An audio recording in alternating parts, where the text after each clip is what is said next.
아멘. 은혜 찬송 감사드립니다. 마지막 가사가 주의 손 잡고 가리라 그 말씀 맞죠? 예. 주님의 손을 잡고 오늘도 함께 걸어가신 여러분 되시길 바라고.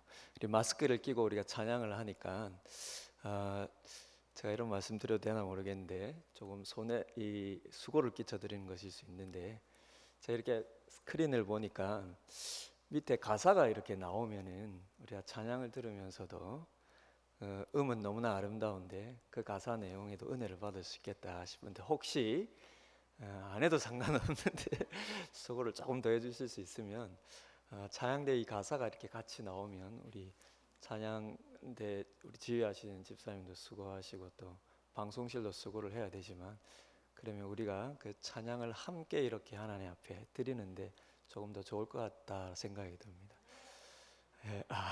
여러분들 왜냐면 음이 너무 좋고 저 가끔은 저 가사의 그 찬양의 고백을 너무나 분명하게 우리도 또 알고 싶고 고백하고 싶은데 그래서 우리가 감상이 아니라 함께 주님을 찬양하는 그래서 온전한 예배가 되기 위해서 그럴 수 있으면 또 좋겠다 싶습니다. 오늘도 은혜의 찬송 감사를 드립니다. 오늘도 전해지는 마가복음 말씀을 통해서 여러분 모두에게 말씀의 은혜와 위로와 도전이 있으시기를 바랍니다. 지난주 우리는 예수님께서 세례 요한에게서 세례를 받으시고 이어 성령께 이끌려 사단에게서 시험을 받으신 의미를 살펴보았습니다. 주님께서 공생의 사역을 시작하시면서 가장 먼저 이 두 가지 사건이 필요하셨던 이유는 주님께서 이제 무슨 일을 하실 것인지에 대해서 이 두 가지가 보여주기 때문이었죠. 먼저 주님께서 세례를 받으신 이유는 이제부터 시작되는 주님의 공생의 사역의 목적이자 목표가 곧 주님께서 우리의 죄를 대신 가져가심으로 우리의 죄값을 대신 받으시는 것이라고 말씀드렸습니다. 그래서 죄가 없으신 성자 하나님이 우리의 대표가 되셔서 우리의 죄를 가지고 세례를 받으신 것입니다. 그것이 세례 요한의 등장과 함께 시작하는 마가복음의 시작도 그것이었죠. 세례 요한이 메시아기를 예비하면서 한 사역이 너희들의 죄를 깨닫게 하고 죄의 회개의 세례를 받게 하는 것이지 않습니까? 그 세례 요한에게서 예수님이 또한 세례를 받으심으로 그 의미는 죄가 없으신 성자 하나님이 우리의 대표가 되셔서 우리의 죄를 가지고 세례를 받으신 의미가 되는 것입니다. 그렇다면 여러분 이런 질문을 제가 한번 드려보겠습니다. 우리의 죄값을 예수님은 왜 대신 받으셔야 했는가? 그리고 그래야 할 만큼 도대체 우리의 죄란 근본적으로 무엇을 말하는 것인가? 그럼 바로 이에 대한 답을 보여주는 사건이 바로 다음 사건 곧 예수님이 사단에게 시험을 받으신 사건이라는 것입니다. 여러분 우리의 근본적인 죄가 무엇입니까? 인류의 대표이자 우리의 첫 조상인 아담이 사단의 시험과 유혹에 넘어져서 그의 후손으로 태어나는 우리 모두에게 주어진 원죄 곧 우리 모두를 하나님과 끊어진 관계에서 태어나게 하는 이 원천적인 죄가 우리 스스로 해결할 수 없는 우리 모두의 근본적인 죄라는 것입니다. 따라서 예수님이 사단에게 시험을 받으신 사건은 바로 이것을 보여주는 것입니다. 즉 우리의 첫 대표인 아담이 실패한 이 원죄를 예수님이 해결하기 위해서 그분이 우리의 또 다른 대표 곧 또 다른 아담이 되심으로 이 아담은 사람이란 뜻을 가지고 있거든요. 이 아담이 흙이라는 아담에서 나온 것이니까요. 첫사람 이름을 아담이라 지은 것도 너희가 흙에서 나온 것입니다. 그래서 이 아담이란 말 자체가 첫사람을 뜻하면서 사람의 대표를 동시에 뜻하는 것입니다. 예수님이 또 다른 아담이 되심으로 친히 사단의 시험을 받으신 것이요. 그것이 그럼 예수님이 40일 동안 광야에서 금식하시는 시험을 받으시는 의미라는 것입니다. 그 결과 첫 아담과 달리 우리의 두 번째 아담은 사단의 시험을 이기셨다는 것입니다. 그래서 예수님은 우리의 이 원죄에서 구원하실 일종의 자격을 획득하신 것이요. 또한 그분께 속하게 된 우리 역시 다름 아닌 원죄에서 구원받음으로 사단의 시험을 이기고 극복할 길을 얻었다는 것입니다. 그렇다면 여러분 이제 오늘 본문의 이야기와 주제로 넘어가려고 하는데요. 그렇다면 주님은 왜 우리의 원죄를 해결하려 하시는 것일까요? 조금 다르게 질문드리면, 그렇다면 주님은 우리의 원죄, 이 원죄를 해결하심으로 인해서 무엇을 원하시는 것일까요? 그럼 돌이켜보면 마가가 예수님의 복음의 시작이라고 1절에 말한 뒤에 복음이란 무엇인지 계속해서 예수님이 이 땅에 오신 목적은 우리의 죄값을 대신 받으시기 위함이라는 관점에서 말하고 있지 않습니까? 그래서 그것이 우리에게 복된 소식이라는 것이죠.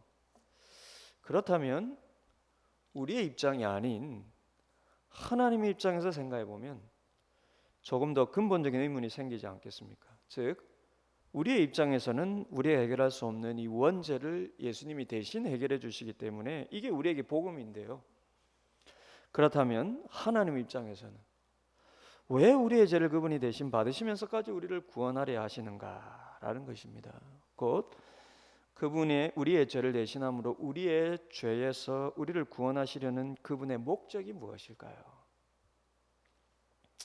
그럼 저희 질문이 생각해 보면 참 희한하죠. 아마 여러분은 이런 종류의 질문을 대부분 처음 들어보셨는지도 모르겠습니다. 저 또한 오늘 설교 말씀을 준비하면서 이런 관점으로 처음 질문을 던져보았습니다. 여러분, 복된 소식이라는 것이 이게 누구에게 복이기 때문에 복음이라고 하는 것일까요? 우리말로 복이라고 번역을 했는데요. 복음을 뜻한 헬라가 유앙겔리온이었죠. 첫 시간부터 말씀을 드렸는데, 이 유앙겔리온이라고 할 때 앙겔리온이라는 이 부분이 소식을 뜻하는 단어입니다. 그래서 앙겔로스 하면 천사예요. 천사는 하나님의 그 소식을 전하는 메신저 역할이니까요. 그 엔젤이란 말도 이 앙겔로스에서 나왔는데, 이 앙겔리온이라는 부분이 소식을 뜻합니다. 그리고 이 앞에 있는 유라는 접두어가 복에 해당하는 단어인데, 근데 이 유는 그냥 좋다라는 의미예요. 그래서 유앙겔리온은 좋은 소식이라는 뜻입니다. 그렇다면 우리 스스로는 해결할 수 없는 우리의 근본적인 이 원죄를 예수님이 대신 해결해 주시기 위해 우리의 그 원죄를 그분이 대신 가져가시고 그 죄값을 그분이 대신 받으신다는 이 좋은 소식이란 누구에게 좋은 소식인가? 우리는 보통 이것이 단지 우리에게만 좋은 소식에 해당한다고 무의식적으로 여깁니다. 그 말은 반대로 이것은 그 죄값을 대신 받으시는 예수님과 삼위 하나님의 입장에서 보면 좋지 않은 것. 따라서 복음은 하나님에게 아픔이라고 우리는 생각을 합니다. 그러나 여러분, 하나님에게 아픔이란 십자가로 대표되는 그 죄값의 고통이라는 측면에서만 일시적으로 아픔인 것이죠. 무슨 말이냐? 복음이란 실은 우리에게뿐만 아니라 삼위 하나님에게도 좋은 것이라는 겁니다. 다른 말로 하면 하나님은 우리의 조음을 위해 그분에게 좋지 않은 일을 행하시는 분이 아니라는 것입니다. 아니, 더 정확히 말하면 그분에게 좋지 않은 것은 결코 우리에게도 좋지 않아요. 왜입니까? 우리라는 존재 자체가 그분의 형상을 따라서 만들어졌기 때문입니다. 그렇기 때문에요, 복음이란 무엇인지를 우리가 제대로 이해를 하려면 복음이 왜 좋은지를 우리 입장에서만 물어서는 안 된다는 것입니다. 즉, 예수님이 우리의 죄를 대신 받으심으로 우리가 구원을 받은 것은 이 소식을 우리의 입장에서만 이해해서는 안 된다는 것입니다. 반드시 이것이 왜 하나님에게도 좋은 것인지 그분의 입장에서도 묻고 그 답을 얻어야 한다는 것이죠. 아니, 실은 우리가 신자가 된 후에는 이 이해가 더 앞서야 되는 것입니다. 왜? 우리의 죄값을 그분이 대신 받은 것이 그분에게 좋은 것인가? 그러면 다른 말로 하면 그분이 우리의 죄값을 대신 받으심으로 하나님은 자신을 위해 무엇을 얻으려 하셨는가? 그 목적이 무엇인가? 그럼 그 답이 무엇일까요? 그 답은 바로 하나님의 나라입니다. 영원한 성자 하나님이 사람의 몸이 되어 이 땅에 오심으로 사람인 우리의 대표가 되시고, 그래서 우리를 대신하여 우리가 해결할 수 없는 우리의 원죄를 대신 뒤집어 쓰시며, 그래야 우리를 대신한 죽음으로 우리의 죄값을 치르심으로 그분이 얻으려 하시는 게 무엇이었는가? 바로 하나님의 나라라는 것입니다. 여러분, 첫사람 아담이 사단의 유혹에 넘어져 하나님의 말씀을 어기고 하나님에게서 쫓겨남으로 파괴되었던 하나님의 나라. 이제 그분이 친히 두 번째 아담이 되어 이 땅에 오시고 우리의 죄를 대신하심으로 바로 그분의 나라를 다시 회복하시고 이루시려 하시는 것이 그분의 목적입니다. 그것이 주님께서 이 땅에 오시고 이제 대속의 공생의 사역을 하시려는 목적이라는 것입니다. 근데 중요한 것은 바로 이 답을 오늘 본문에서 예수님께서 곧바로 드러내시며 선포하신다라는 거예요. 그럼 오늘 본문은 드디어 주님께서 대중 앞에 자신을 드러내시며 사람들에게 메시아 사역을 시작하시는 장면을 보여줍니다. 이게 사람들 앞에 처음으로 등장하는 모습입니다.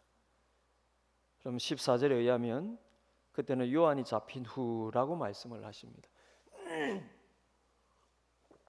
지금 다복음서들의 정황과 비교해 보면 이 예수님이 시험 받으신 이 13절 이후 어느 정도 시간이 흐른 시점입니다.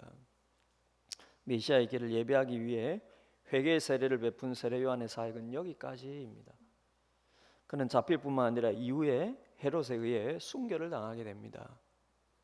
그럼 자신의 모든 삶을 다 바친 그의 신실한 헌신의 삶을 생각하면 참 가슴 아픈 일이죠.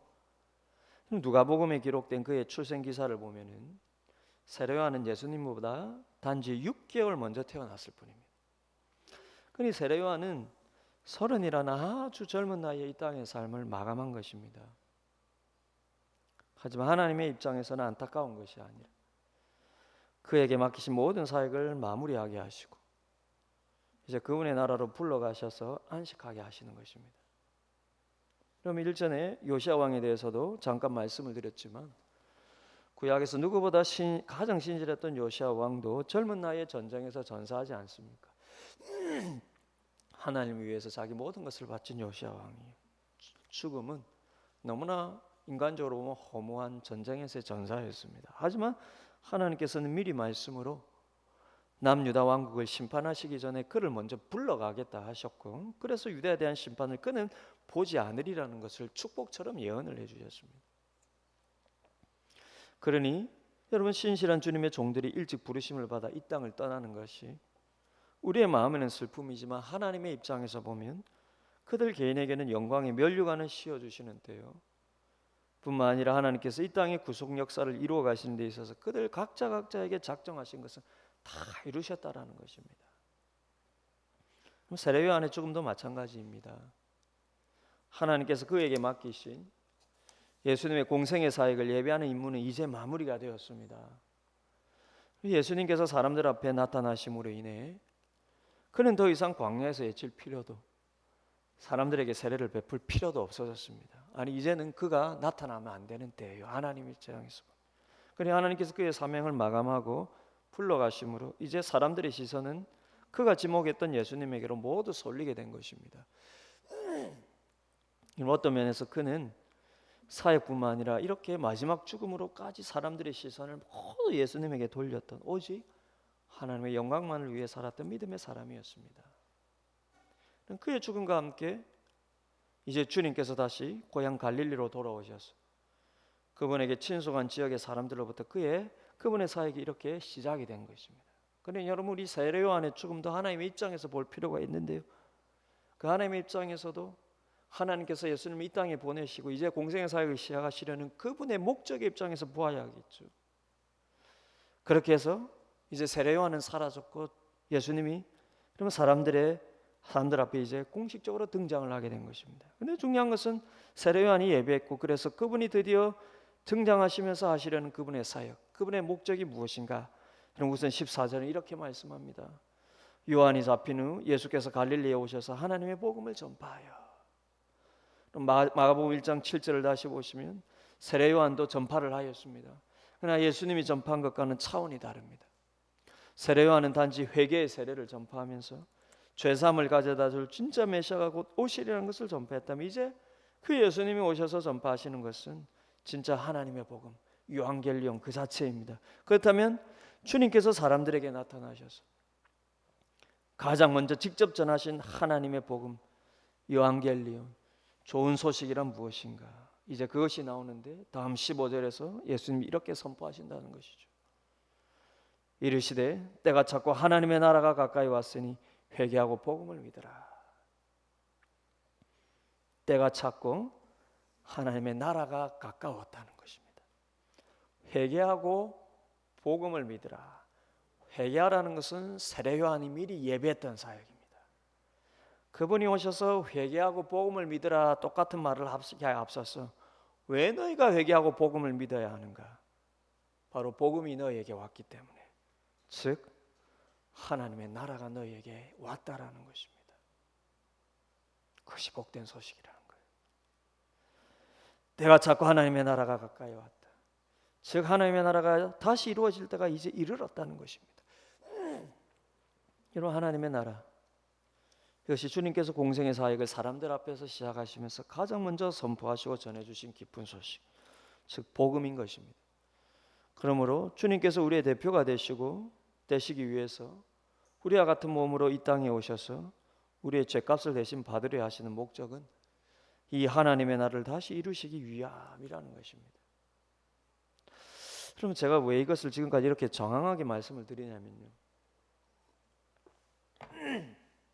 이제부터 잘 들어보시기를 바라요. 왜 이것을 지금까지 이렇게 장황하게 말씀드리고 하나님의 나라는 탁 우리가 습관처럼 귀딱지가 앉을 정도로 탁을 들었고, 목사님 뭐 새로운 질문인 것처럼 얘기해도 그 답은 하나님의 나라라고 말하는 순간 그 기대감은 다 사라지고 그건 늘 우리가 듣던 거 알고 있는 것인데, 그렇게 여러분 반응하실 수도 있는데 왜 이걸 지금까지 이렇게 장하게 말씀드렸냐? 왜냐하면 성경이 이것을 가리켜서 구원이라고 말하기 때문입니다. 즉 우리의 구원이란 많은 교인들이 흔히 생각하는 것처럼 지옥 갈래가 천국 가는 것, 그래서 우리에게 좋은 것, 단지 그것만이 아니라 궁극적으로는 하나님께서 그분의 영광과 기쁨을 위해서 처음 창조하신 그분의 나라가 다시 이루어짐으로 그분에게 가장 좋은 것, 그것이 바로 우리의 구원이라는 것입니다. 그럼 첫사람 아담의 범죄로 말미암아 잃어버렸던 하나님의 나라, 그래서 그때 곧바로 창세기 3장 15절에서 이 나라 회복을 위해 앞으로 여자의 후손이 와서 사단의 머리를 상하게 할 것이라고 약속하셨던 그 말씀처럼 정말 여인의 몸에서 나심으로 여자의 후손이 되신 예수님께서 이제 그 목적을 이루기 위한 사역을 시작하시면서 하시는 첫 말씀, 이 하나님의 나라가 이제 회복되어 너희에게 왔다라는 것입니다. 그러니 여러분, 우리가 복음과 우리의 구원을 하나님의 입장에서 깨달으는 노력과 시각이 필요한데요. 왜냐하면 그게 성숙한 신앙입니다. 하나님의 나라가 왔다라는 게 우리에게 복된 소식이라는 거니까. 이게 여러분, 이 하나님의 입장에서 이 복음과 구원을 깨달으려는 노력과 시각, 이게 성숙한 신앙입니다. 마치 그럼 자녀가 어릴 때는 부모로부터 모든 것을 얻으면서도 자기밖에 모르죠. 그게 이기적인 게 아닙니다. 이게 아이의 본능입니다. 자기가 필요한 것들은 다 부모에게서 얻고, 부모는 그런 존재로 여러분 아이들은 인식하고, 이게 잘못된 게 아닙니다. 자기밖에 몰라요. 아이들은 그게 잘못된 게 아닙니다. 근데 몸이 자라면서도, 그러면 문제는 몸이 자라면서도 부모의 마음을 헤아릴 줄 알아야 성숙한 자녀가 되는 것인데, 세월이 지나 몸은 자랐는데 여전히 자기밖에 모른다면은, 그럼 이제 청소년이 되고 성인이 되었는데도 여전히 부모는 내가 필요한 것 주는 것, 이 존재로밖에 모른다면, 그래서 여러분 부모 등골만 빼먹는 것을 당연히 여긴다면 여러분 이게 철없는 자녀이죠.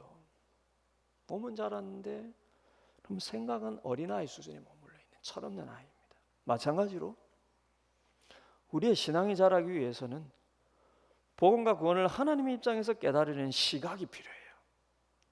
근데 그러기 위해서는 이 하나님의 나라에 대한 이해가, 복음과 구원을 하나님의 입장에서 깨닫기 위해서는 하나님의 나라에 대한 이해가 필요하다는 것입니다. 근데 많은 교인들이 아무리 오랫동안 신앙생활을 해도 하나님의 나라라는 단어를 여전히 낯설어하고 있다는 것입니다. 이게 내가 구원받고 내가 천국 가는가 하고, 이게 나에게 복음인가 하고, 이 하나님의 나라는 별로 잘 매치가 되지 않는 굉장히 낯설게 여기신다는 것입니다. 왜 그럴까요? 제가 느끼기에 첫 번째 이유는 하나님의 나라를 물리적인 천국과 이꼴로 여기기 때문이라는 생각이 듭니다. 즉 하나님의 나라란 우리가 죽어서 가는 천국으로만 막연히 이해를 하고 있다는 것입니다. 그러니 내 죄가 사함받았다고 하면 이해가 되고 내가 죽어서 천국 간다고 하면 마음에 와닿는데 이 하나님의 나라가 임했다고 하면 느낌이 없는 것입니다. 내가 구원받았다, 내 죄 사함받았다, 내가 죽어서 천국 간다 이러면 이해가 되는데 하나님의 나라가 우리에게 임했다 이러는 순간 이해가 없다라는 것입니다. 즉 예수님께서 오늘 하신 말씀, 하나님의 나라가 가까이 왔다는 말씀이 우리에게 기쁨으로 느껴지지는 않는다는 것입니다. 그럼 오해하지 마십시오. 하나님의 나라가 가까워왔다는 게 너희가 예수 믿어서 곧 죽으면 천국 갈 것이기 때문에 가까워왔다 그 뜻이 아니에요. 어떤 의미에서 이게 시간적으로 가까웠다는 것이 아니라 어떤 의미에서는 조금은 공간적으로 물리적으로 가까웠다. 우리가 느낄 수 있는 공간적으로. 왜? 주님이 와 있으니까요. 그럼 조금 후에는 주님께서 아예 하나님의 나라가 너희 가운데 지금 임하였다. 이미 임하였다. 이렇게 말씀하십니다. 이 지금 죽어서 가는 천국을 단순히 말하고 있는 게 아니라는 거예요. 내주는 주님께서 지금 처음 공생의 사역을 시작하시면서 우리에게 복된 소식이 무엇인지를 탁 던지는데 이 하나님의 나라가 가까웠고 이 하나님의 나라가 너희에게 왔다라고 말씀하시는 것입니다. 그러니 마가 주님의 첫 번째 선포의 말씀을 통해서 무엇을 말하려고 하고 있는 것입니까? 기쁜 소식이란 무엇인가? 하나님과 우리 모두에게 기쁜 소식은 하나님의 나라가 이 땅에 왔고 그래서 하나님의 나라가 우리에게 주어졌다라는 것입니다. 그리고 여러분이 여러분의 죄를 사하신 예수님을 믿음으로 구원을 받았다는 이 복음의 참된 의미, 그 예수님으로 인해 우리의 죄가 사함받음으로 하나님과 우리 모두에게 기쁜 소식이란 무엇인가? 거듭 말씀드리지만 바로 하나님의 나라, 그분의 나라가 바로 우리의 나라가 되었고 바로 나의 나라가 되었다. 이게 우리에게 복된 소식이란 것입니다. 그럼 하나님의 나라라는 말이 멀리 느껴지죠. 복음은 이 하나님의 나라가 우리의 나라가 되고 나의 나라가 되었다. 이게 우리에게 복된 소식이란 것입니다. 근데 이게 왜 우리의 경험에서는 우리의 기쁨이 되지 못하고 하나님의 나라라는 단어는 왜 여전히 내게 낯설기만 한 것일까요? 이유는 간단합니다. 내가 영적인 신분적으로는 그분의 백성이 되었지만 실질적으로는 내 마음의 생각과 느낌에서는 그분의 나라가 아직까지 내 나라까지는 되지 못했기 때문이에요. 하나님의 나라가 아직 내 생각과 마음과 느낌에서는 내 나라까지 아직 못 되었기 때문에 충분하게 내 나라까지는 못 되었기 때문에 하나님의 나라가 아직 잘 느껴지지 않는 것입니다. 다른 말로 하면 내가 예수 믿고 신분적으로 그분의 백성이 되었지만 아직도 우리는 이 땅의 나라의 마음을 많이 뺏기고 살아가기 때문이라는 것입니다. 우리가 스스로 많이들 착각하는 것이 하나님의 나라가 잘 느껴지지 못하는 것은 그 주된 이유가 이 하나님의 나라라는 것이 우리 눈에 보이지 않기 때문이라고 생각을 합니다. 눈에 보이지 않기 때문에 잘 느껴지지 않는다는 것이죠. 근데 여러분 천국은 느껴져서 여러분이 구원이라는 건 느껴져서 여러분들이 확신합니까? 그러나 여러분 곰곰이 따지고 보면 이 나라라는 것은요 꼭 눈에 보이는 그런 것만은 아닙니다. 왜냐하면요 그러면 어차피 세상적인 의미에서도 나라라는 것은 눈에 보이지 않는 개념이에요. 여러분이 보통 하나님의 나라는 영적인 것이니까 잘 느껴지지 않고 세상 나라는 우리 눈에 보이니까 잘 느껴지고 좀 사실 나라라는 것은 눈에 보이지 않는 개념입니다. 그럼 예를 제가 한번 들어볼까요? 우리가 육적으로는 이 나라의 백성, 한국 백성이죠. 그것을 의심하거나 그것을 헷갈려하는 사람은 여기 아무도 없을 것입니다. 근데 생각해보면 왜 그럴까요? 여러분 대부분이 아마 우리가 눈에 보이는 이 나라의 영토 안에 살고 있기 때문에 이 나라 백성이라는 것에 대해서는 의심이 없다라고 여길 것입니다. 그러면 제가 이렇게 한번 질문해 볼게요.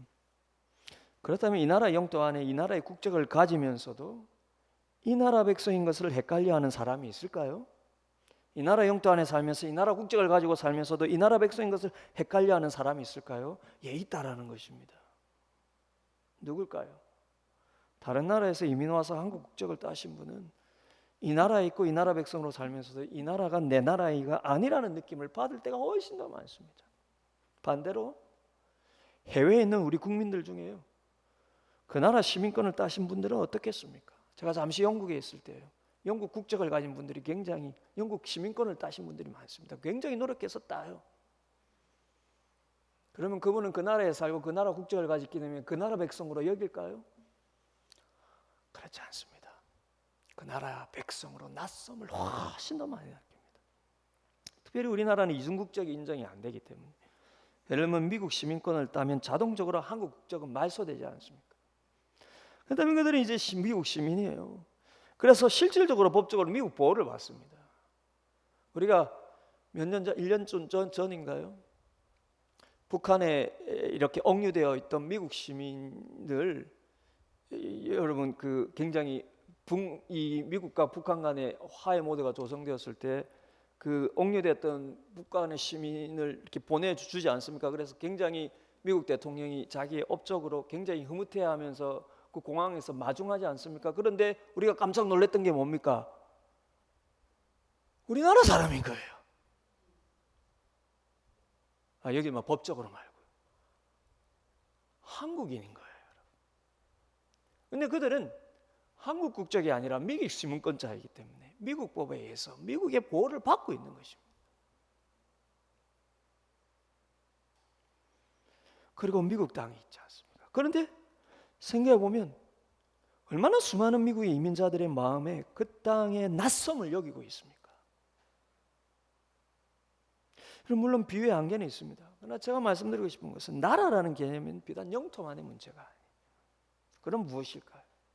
나라는 상당히 관계적인 개념이라는 것입니다. 왜 미국 시민으로 살면서 자신은 한국인이라고 느낄까요? 한국에서 맺은 수많은 관계에 대한 기억과 경험들 때문입니다.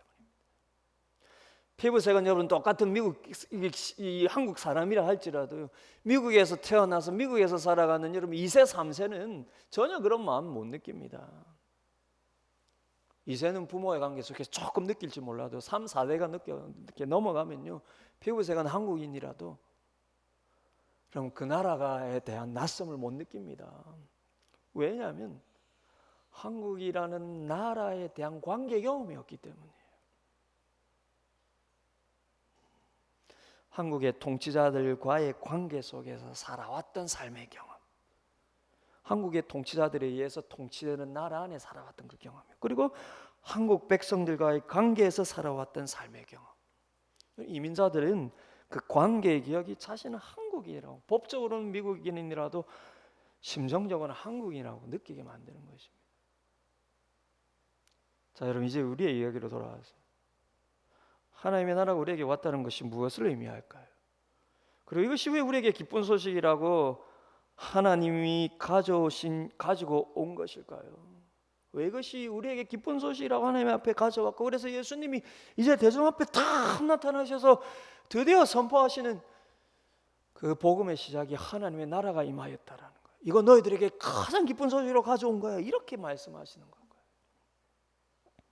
바로 새로운 관계 안에서 살아갈 삶이 우리에게 주어졌다라는 것입니다. 그것이 여러분 우리에게 복음이라는 거예요. 그 새로운 관계의 핵심은 다름 아닌 우리를 창조하시고 우리의 삶을 만드신 창조주 하나님이시라는 것입니다. 그래서 여러분 내 삶의 의미, 내 삶의 참된 목적을 이제 회복하며 살 수 있게 되었다라는 것이기 때문에, 그것이 이 나라가, 하나님의 나라가 우리에게 왔다라는 것이, 하나님의 나라가 우리에게 왔기 때문에요, 우리는 하나님의 백성이 되었다라는 것이죠. 우리가 하나님의 백성이 되었다는 건 그분의 나라가 이제 내 나라가 되었다는 것입니다. 그분과의 관계 안에 우리가 살아갈 수 있다라는 것이, 그리고 그분은 창조주 하나님이시기 때문에 그분 관계 안에서 우리의 삶의 의미, 우리 존재의 의미, 우리의 삶의 목적을 알면서 살게 되었다라는 것이. 이것이 우리에게 복된 소식이라는 것입니다. 그런데도 우리는 왜 하나님의 나라가 느껴지지 않는 것일까요? 복음을 이런 의미에서 이해하지 않으려는 우리의 예습성 때문이라는 것입니다. 우리에게는요, 우리가 예수 믿기 전에 우리 모두가 속했던 나라에 대한 강한 기억과 습관이 남아있기 때문입니다. 그 나라가 무슨 나라입니까? 우리가 예수 믿기 전에 속했던 나라가 어떤 나라입니까? 한국입니까? 미국입니까? 그런 나라가 아니에요. 육체적으로 한국에 살든 미국에 살든 우리 모두에게는 욕망의 나라라고 하는 사탄의 영적인 권세 아래 살았던 강한 경험이 남아 있습니다. 그 생각과 경험의 습관, 하나님의 나라를 하나님과의 관계에서 생각해야 하는 우리의 이해를 자꾸 빼앗아가는 것입니다. 그래서 여러분, 이게 사단의 나라가, 사단의 권세에 있는 나라가 여러분 우리 마음에서 작용할 때는 욕망의 나라거든요. 그렇기 때문에 그 습관이에요. 우리에게 조금만 어려움이 와도 조금만 내 욕망, 내 욕구대로 되지 않으면 하나님의 살아계심도 의심이 되고 하나님의 나라도 잘 느껴지지 않는 것입니다. 그러면 성경은 그것을 옛사람, 옛나라 백성의 습관이라고 말하는 것입니다. 얼마나 많은 교인들이 예수님을 내 욕구의 수단, 곧 내 개인적인 복을 위한 수단으로 삼을 때가 얼마나 많이 있습니까? 주님 우리에게 복 주시는 분이십니다. 그러나 여러분 단지 내게 개인적인 복을 주시기 위한 수단으로 우리도 모르게 삼을 때가 굉장히 많아요.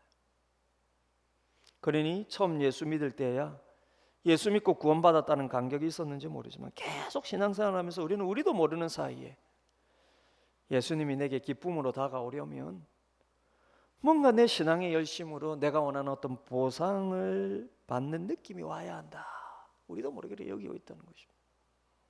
그래서 뭔가 일이 잘 풀리지 않고 뭔가 원하는 응답을 받지 못할 때는 이 예수 믿는 기쁨이 오지 않는 것을 우리는 종종 경험합니다.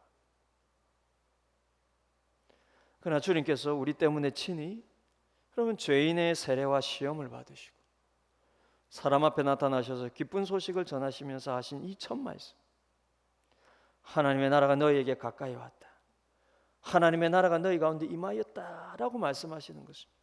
이것이 우리가 가장 기뻐해야 할 이유라는 것입니다. 내가 하나님 나라의 백성이 되었다는 것, 그래서 내 신분이 변하고 나의 정체성이 변했다는 것, 그래서 이제 내 나라의 핵심은 하나님의 나라라는 것, 이 눈에 보이는 이 나라에 살면서도 내 정체성의 중심은 하나님 나라가 내 나라가 되었다는 것. 우리가 신자로 살면서 이것이 우리의 가장 근본적이자 실제적인 기쁨이 되는 삶을 살려 하는 것, 그러면 이것이 진짜 신자의 삶이요 성숙히 가는 신앙이라는 것입니다. 생각해보면 그렇죠. 주님은 이것이 우리에게 가장 기쁜 소식이고 이것이 하나님 자신에게도 가장 기쁜 소식이라고 던져줬는데 하나님은 하나님의 나라를 우리에게 줘서 이제 우리의 나라가 되었다고 하나님은 기뻐하시는데 우리는 엉뚱한 데서 기쁨을 느끼려고 하면은요, 그러니 하나님 잘 느껴지지 않는 것은 너무나 마땅하지 않습니다.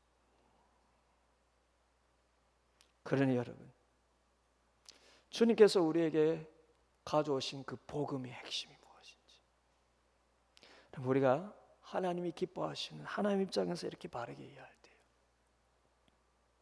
우리가 무엇에서 기뻐해야 할지가 중심을 잃지 않을 수 있습니다. 우리 아주 연약한 습성이 남아 있어서요, 어려움이 오면 순간적으로 근심하고 낙심하고 내 뜻대로 안 되면 순간적으로 하나님이 숨어 계신 것 같고 하나님이 나를 사랑하지 않는 것 같고 그렇게 느낄 수 있습니다. 모두가 그렇게 느끼게 되어 있어요. 그러나 그러면서도 우리 어디에서 우리의 기쁨을 찾으려 해야 할지, 이내 복음이란 우리에게 무엇이고 예수님이 우리에게 이 복음을 왜 우리에게 이것을 기쁜 소식이라고 전해주셨는지 하나님 나라의 그 입장에서 우리가 이해할 때요, 우리 뜻대로 되지 않는 그 순간에도 우리의 기쁨의 근원을 잃지 않을 수 있다는 것입니다. 그리고 그런 삶이 그 사람을 복된 실제적인 삶으로 계속 인도해 가는 것입니다. 결정적으로 여러분, 이것이 나의 기쁨의 근원이 되면은요, 하나님의 나라는 빼앗길 수 없는 것이지 않습니까? 내 물질은 잃어버리고 내 자리는 잃어버려도 하나님의 나라는 빼앗길 수 없는 것이지 않습니까? 이것이 내 기쁨의 근원이 되면은요, 그러면 조금 일이 안 풀려도 그것 때문에 마음의 평안을 빼앗기지 않을 수 있는 것입니다. 예수님을 믿고 예수님이 가져오신 하나님 나라의 백성이라는 영적인 신분의 변화에서 기쁨을 찾으면 고난과 어려움이 와도 잠시는 염려되고 걱정될지 몰라도 그 하나님 나라에서 오는 은혜와 기쁨에 다시 압도당할 수 있게 되는 것입니다. 왜냐하면 그것이 복음이기 때문이에요. 내가 예수 믿어서 잘 먹고 잘 살 수 있어서 복음이 아니라 빼앗기지 않는 하나님 나라 백성으로 살아가는 것. 그럼 그분과의 관계에서 그분의 백성으로 살 때 얻는 이 은혜와 평강이 복음이라는 것입니다. 이 여러분 제 주장이 아니라 주님의 주장이고 사도들의 주장입니다. 우리 오래전에 한번 말씀을 드렸지만요, 바울이 로마서 14장 17절에서 이런 중요한 말을 하지 않습니까? 하나님의 나라는 먹는 것과 마시는 것이 아니요 오직 성령 안에 있는 의와 평강과 희락이라. 하나님의 나라의 속성의 핵심은 너희들이 기대하는 잘 먹고 잘 사는 것이 아니라 성령 안에서 주어지는 의와 희락과 평강이라는 것입니다.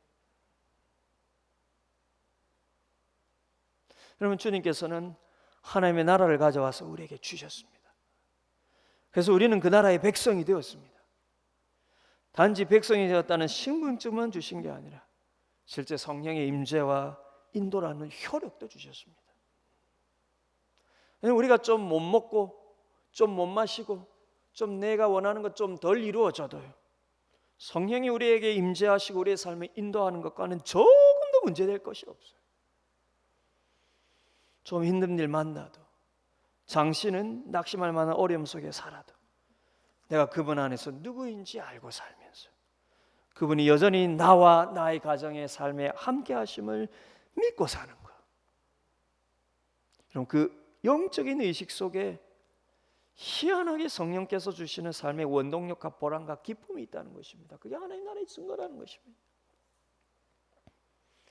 여러분, 오늘도 성령께서는 그 충만하신 가운데 거하려는 모든 자들에게 다른 것이 아니라 바로 이 의와 희락과 평강이라는 하나님 나라의 정서를 주신다는 것을 여러분 잊지 마시고, 여러분, 나라는 관계 개념이라 하지 않습니까? 관계 개념의 핵심은 정서이지 않습니까? 왜 이민자들이 여러분 이 땅에서 살았던 시간보다 미국 땅에서 살았던 시간이 더 오래되었음에도 불구하고, 그리고 시민권을 땄음에도 불구하고 여전히 타향이라고 느끼는 겁니까? 그들의 정서가, 그들의 정서에 한국인의 여러분 정서가 흐르기 때문이에요. 그 정서는 그가 처음에 태어나면서 맺었던 그 관계 안에서 일어나는 것이죠. 그러면 하나님의 나라는 성령께서 주시는 그 정서 안에 있습니다. 성령 안에 있는 의와 평강과 희락이라는 정서 안에 우리가 하나님 나라에 대한 확신을 느끼고, 그게 우리의 삶의 원동력이라는 것입니다. 여러분, 이것이 여러분들에게 늘 기쁜 소식의 중심이 되셔서요, 여러분 이 땅에 사시면서 이 땅의 고난과 시련 속에 잠시 머물더라도 여러분 마음의 정서는 성령께서 만들어내신 예수님의 십자가로, 그리고 성령에 의해서 주시는 이 하나님의 나라의 정서 안에 사시는 여러분 복된 여러분들의 삶들이 다 되시기를 바랍니다.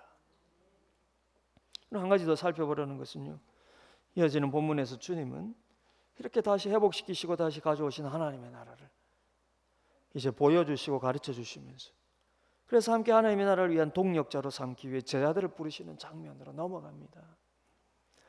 통상 당시 유명한 종교 지도자들은요, 일종의 문화생가도 같은 제자들을 많이 두었습니다. 통상 당시 유명한 종교 지도자들에게는 그들은 여러분 랍비라고 불렸는데 선생이라는 뜻이지 않습니까? 그들에게는 하나님의 말씀을 배우고자 스스로 그들의 제자가 되려고 그 수하에 들어오는 사람들이 많이 있었습니다. 특별히 유명한 랍비들에게는 말하자면 줄을 서서 제자들이 그에게 오는 경우가 많았습니다. 그러나 예수님은 달랐다라는 거예요. 그분도 충분히 제자들을 모집할 수 있었겠죠. 무엇보다 당시 어떤 랍비들보다 제자들이 많고 영향력이 높았던 세례 요한으로부터 능력 많으신 메시아로 지목을 받았으니까요. 예수님 일종의 등단할 때부터 대중들의 시선을 받았고, 또한 그분께서 하나님의 말씀을 베푸시고 기적을 먼저 행하시기만 한다면 수많은 사람들이 제자로 달려와 몰려오지 않겠습니까? 그러나 주님의 인간 랍비들과 달랐습니다. 사람들을 모집하지 않고 그분 스스로가 택하시고 직접 찾아가셔서 제자로 지목하시고 그들을 불러내었습니다. 그것도 랍비들처럼 단순히 책상에 앉아서 성경 공부를 시키려는 것이 아니라 함께 지내면서 먹고 마시고 함께 살아가면서 함께 하나님 나라 안에 살면서 하나님 나라의 사역에 동참시키기 위해서 그들을 불러내셨다는 것입니다. 그러면 16절을 보시면 시몬인 베드로죠. 시몬과 그의 형제 안드레를 택하여 지목하여 불러내시고 19절에 보시면 세베대의 두 아들 야고보와 그의 형제 요한을 택하고 지목하여 또 불러내십니다. 그러면서 17절을 보시면 그들에게 하시는 말씀, 나를 따라오라 내가 너희로 사람을 낳는 어부가 되게 하리라. 하나님의 나라로 사람들을 인도하는 하나님의 사역자로 그들을 부르셔서 함께 주님의 공생에 참여시키려는 것입니다. 이 얼마나 은혜와 영광스러운 일입니까? 주님께서 우리에게도 마찬가지 있습니다. 우리가 주님을 택하여 그분께 찾아와서 하나님의 나라에 들어갈 수 있게 된 것이 아니라요, 그분이 우리를 먼저 택하시고 때가 되어 우리를 부르실 뿐만 아니라 함께 거하여 주셔서 제자가 되게 하시고, 그래서 하나님 나라 백성으로 살아가는 영광을 주셨습니다.